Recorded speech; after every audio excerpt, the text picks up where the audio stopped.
percebi na manhã de hoje, no início da tarde e na fala de ontem, é que cada vez mais o viés investigatório da Polícia Civil não tem outra. O foco cada vez mais é investigar grandes organizações criminosas. E o desafio que se põe é como fazer uma coleta probatória que seja de fato proveito, que seja algo robusto para o inquérito. Veja, hoje, se nós nos valermos de métodos tradicionais, métodos que já foram utilizados na década de 80, 90, quero crer que o proveito dessas provas talvez não seja o mais adequado para o enfrentamento da criminalidade. Quero crer que hoje, se valer meramente de uma interceptação telefônica, não que não tenha sua valia, é verdade. Mas será que um grande membro de uma organização criminosa, será que ele se dá o luxo de falar numa ligação telefônica e deixar transparecer algo de conteúdo ilícito? Pois bem, a minha especialização em Direito Digital, e aí eu trabalhei durante um tempo na Secretaria Nacional de Segurança Pública em Brasília, pelo Ministério da Justiça, fui o responsável técnico pela Delegacia de Crimes de Informática do Estado do Rio de Janeiro e hoje, como delegado aqui no Estado de São Paulo, eu proponho uma nova forma de coleta probatória. E eu me utilizo especificamente da coleta de dados telemáticos. E eu vou ter que correr porque é muita informação que eu tenho para passar. Veja, infelizmente aqui no Estado de São Paulo, no Rio de Janeiro nem tanto, mas aqui ainda não é tão difundido a possibilidade de coleta, por exemplo, em sistema operacional. Porque tenho certeza que um quadrilheiro, que um sujeito que faz parte de uma organização criminosa, ele pode não falar no telefone, mas certamente ele tem uma rede social, certamente ele tem um aplicativo de mensagem instantânea, não é verdade? E aí o grande desafio que se faz, será que é possível hoje colher alguma informação relacionada às redes sociais? O WhatsApp é uma aplicação tão blindada assim ao ponto de não conseguirmos colher informações? Eu lanço esse desafio para os senhores. Bem, num primeiro momento que eu queria trazer que já é possível, que já é utilizado pela polícia como um todo, inclusive no Rio Grande do Sul. Eu sei que o Dr. Emerson utiliza bastante, junto com o DEIC do Rio Grande do Sul. O Dr. Bozedo é um que é muito proativo nessa situação. Pois bem, se tratando de plataforma Android, hoje já se consegue ter acesso a mais de 50 itens de contas dos nossos investigados. Sabe o que isso representa? Isso sempre de maneira remota. Eu não estou falando parte forense, eu estou falando coleta probatória de maneira remota. Hoje, com base no meu investigado, se eu tiver acesso ao e-mail do aparelho, por exemplo, que o meu investigado se utiliza, e todos esses quadros que os senhores estão vendo fazem parte de investigações reais, que já foram utilizadas. Por exemplo, esse caso aqui que eu estou utilizando foi um dos últimos casos que eu fiz no Rio de Janeiro, enquanto policial, e eu colhi informações, veja, informações materiais da conta do meu investigado, sempre de maneira remota. Pesquisas que ele fez na internet, páginas visitadas, histórico de geolocalização. E sabe o que isso reflete, histórico de geolocalização, para nós, de polícia investigatória? Enquanto uma estação radiobase me permite ter acesso, individualizar um sujeito, numa abrangência de 5, 10, 15 quilômetros, se eu tiver acesso às informações do dispositivo, eu consigo precisar um alvo em até 16 metros. Veja, e eu estou avançando por conta do horário, olha que maravilha. Isso aqui é um alvo real, que nós investigamos no estado do Rio de Janeiro. Vê se não estava fácil de prender esse sujeito. Utilizando novas técnicas investigatórias. Arquivos de mídia, por exemplo, que sobem para o cloud do nosso investigado, a revelia. Porque muitas das vezes ele fala, não faço backup, por exemplo. Todos os 50 casos que eu já postulei, nós obtivemos êxito. Entendo, olha, fotos sincronizadas, fotos com metadados, e isso é importante. Muitas das vezes a gente está investigando, talvez um criminoso, um traficante, que posta uma foto no meio de um mato com uma arma de grosso calibre. Ora, como é que eu faço para localizar aquele local onde foi tirada aquela foto? Evidente, se eu for analisar a rede social que ele postou aquela imagem, eu não vou conseguir ter acesso aos metadados.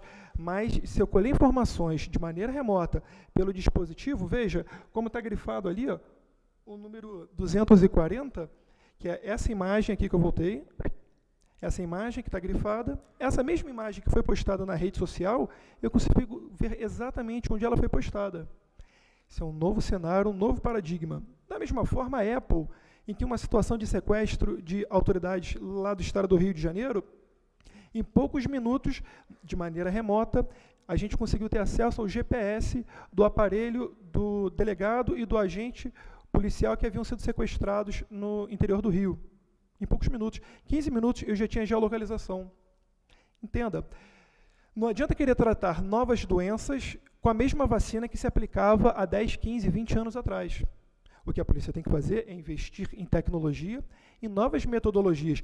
Isso não é o futuro, isso já é o hoje. Aliás, é o amanhã, porque as técnicas estão cada vez mais evoluídas. Lembre-se que eu falei do WhatsApp. Hoje, o desafio que eu fiz para os senhores, e eu estou correndo, me perdoem, mas por conta do tempo, é possível colher informações de WhatsApp? É possível, professora? Será? Será que é possível, Najib? Quero crer que sim, né, Rafael? Bem, o que eu posso trazer de notícia para nós, delegados de polícia, é que hoje já é possível colher informações formais, aspectos formais e de conteúdo. Veja, isso aqui é um caso prático lá do estado do Rio. Isso aqui também foi do Rio. É que alguns aqui de São Paulo ainda estão em fase de investigação, infelizmente eu não pude lançar. Mas entenda, dado cadastral de conta de WhatsApp, histórico de IP, e isso me dá rastreabilidade, eu sei exatamente de onde o meu investigado partiu, eu consigo ter acesso à agenda telefônica do meu investigado, quer dizer, isso sempre de maneira remota. Olha que interessante, grupos que ele faz parte. Grupos, incluindo o avatar. Veja, esse aqui é engraçado porque os grupos que ele faz parte, Conexão TCP, que é Terceiro Comando Puro, Segurança do Danado, no caso o meu investigado era o Danado, Segurança do Titio, e você sabe exatamente as pessoas que fazem parte do grupo. Olha que espetacular, de maneira remota. Ainda, lembra aquela mística que a gente diz que o conteúdo de mensagens de WhatsApp, conteúdo de mídia, é criptografado? De maneira remota, a gente consegue ter acesso ao histórico de áudios, arquivos de voz de nota, aquela nota de voz, arquivos de vídeo, sempre de maneira remota.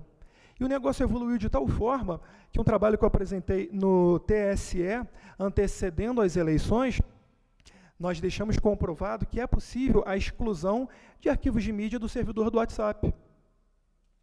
Ou seja, se tiver um arquivo com conteúdo ilícito trafegando pelas contas do WhatsApp, é possível, por uma análise de hash, uma assinatura digital daquele arquivo, eu consigo colocá-lo em um blacklist e esse arquivo não é mais difundido. Olha que espetacular. Com isso, eu evito principalmente o processo de revitimização ou difusão de uma fake news. Por exemplo, esse trabalho foi apresentado no TSE. Senhores, perdoem a velocidade, mas é que o prazo é curto. Por fim, já estou no finalzinho, eu queria falar um pouquinho sobre coleta em fonte aberta, que até para difundir o evento de hoje, o Estado de São Paulo me procurou e pediu que eu contasse um pouco de alguns casos sobre coleta em fonte aberta, que é uma coleta aberta, aliás, o conceito está no 2.6.2.2 da Doutrina Nacional de Inteligência em Segurança Pública. Coleta em fonte aberta são os dados que não são negados. Estão ali livremente dispostos, basta o analista saber procurar. E quando a gente sabe procurar, o que eu consigo ter de feedback, prevenção de incidências, qualificação de testemunhas de autoria criminal e ainda busca por evidências. E eu vou mostrar alguns casos aqui de êxito para os senhores entenderem o quanto é útil. E essa metodologia de coleta em fonte aberta já está sendo implementado aqui na Secretaria de Segurança Pública, no CISP, sob a regência do delegado Renato Topan, e aí eu estou qualificando os policiais por lá. E a intenção, de fato, é difundir cada vez mais esses núcleos pela Polícia Civil daqui do Estado de São Paulo. Perdoem mais uma vez pela velocidade, mas para passar informação para os senhores. Esse caso, naufrágio da Baía de Todos os Santos, lá em em Salvador.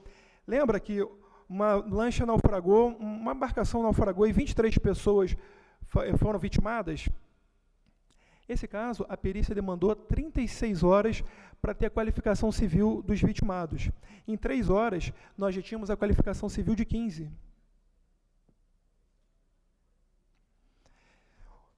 Fiz um trabalho para o Estado do Rio para a retomada do espaço da favela do Jacarezinho, que fica em frente à cidade da Polícia Civil.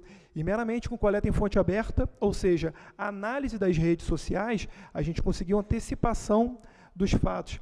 E olha que interessante, eu me lembro que esse caso eu estava palestrando em Roraima Quando o Rio de Janeiro me pediu auxílio, e eu também, para antecipação dos fatos, eu passei a escanear aquela localidade. Fiz um perímetro, como os senhores viram ali, georreferenciado, e o que estava sendo postado naquela localidade caía para a gente, caía no meu servidor.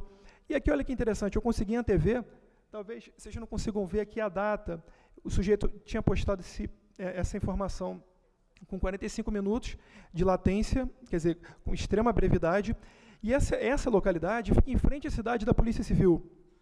Esse sujeito, assim que eu vi essa postagem, estava em Roraima, caiu num servidor da gente, que fica minerando a rede social, eu entrei em contato com a polícia de lá, dei a localização do sujeito e prenderam esse rapaz na forma do 37 do tráfico. O fogueteiro é o fogueteiro eletrônico. É a modalidade que a gente vai evoluindo, né? Fogueteiro eletrônico, para quem não conhecia. Bem, vamos avançar. Ainda, tem diversos casos de utilização na prevenção de incidência. Eu estava na academia de polícia aqui ainda, quando teve a prisão do Lula aqui no Sindicato dos Metalúrgicos. Dali à frente, eu passei a monitorar dentro do sindicato o que estava sendo geopostado, também para prevenir incidências. As postagens que foram realizadas ali, e eu tenho que correr. Um outro local também era no aeroporto de Congonhas, que talvez o Lula, o ex-presidente Lula, ele fosse retirado pelo aeroporto, então não sabia, era uma área bastante sensível. Passamos a monitorar para ver o que estava sendo postado por lá. Greve dos caminhoneiros.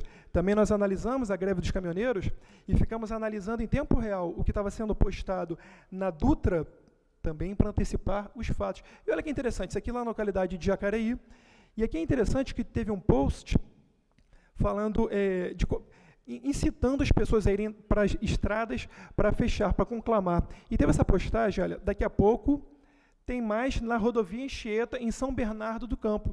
Essa postagem, quando nós localizamos, ela tinha sido realizada há 39 minutos. Imediatamente fizemos contato com a parte de inteligência, daqui da Secretaria de Segurança Pública, difundimos as informações e, de maneira breve, conseguiram antecipar os fatos para que não fosse fechada a rodovia.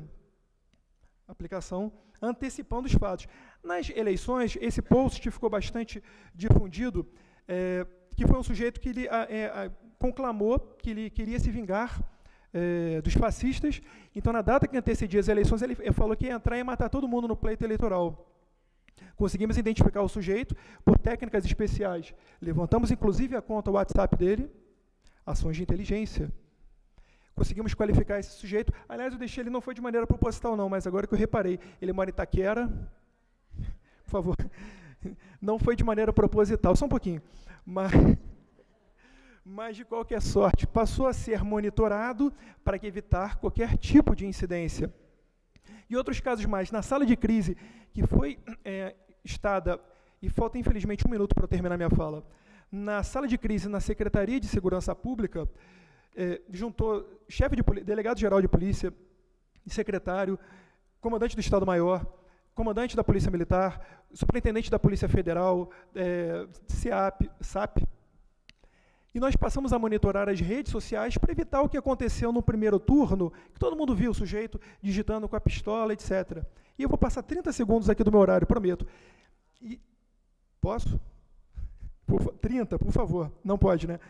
Enfim, e a gente conseguiu levantar tantas postagens interessantes, e para cada postagem dessa que a gente levantava em tempo real, os sujeitos postando, ainda na zona eleitoral. Ele ia votar, ele tirava uma foto da urna e difundia esses dados. Nesse exato instante, tinha um juiz eleitoral, eu mostrava a postagem, veja, esse sujeito tinha acabado de postar. Ele postava, nós qualificávamos o sujeito, víamos a zona eleitoral, imediatamente já era feito contato com o presidente da zona eleitoral, onde o sujeito estava, ele sequer saía do prédio. Imediatamente, já em guarda, um policial militar intercedia e o levava para uma delegacia de polícia. Ação de inteligência. E diversos outros casos. Se lembra desse sujeito aqui que tentou votar para governador, para prefeito na tela de governador? Dispensa comentários, né? Não tem adjetivo que o valha. Pois é. Enfim. Outro caso que foi emblemático para a gente, em Mongaguá, boca de urna. Essa postagem foi realizada em 3 minutos. A gente viu... Perfeito, já acabou meu tempo. A gente viu, no exato instante que foi postado, a geolocalização, mandamos também guardas, a Polícia Militar intercederam e levaram para a delegacia de polícia. Enfim, sujeitos com arma em zona eleitoral, também conseguimos a qualificação de ambos. Prevenção de incidentes. Eu tenho que avançar aqui, infelizmente, o meu quadro avançou, eu ia mostrar algumas informações. Não. Obrigado. Obrigado.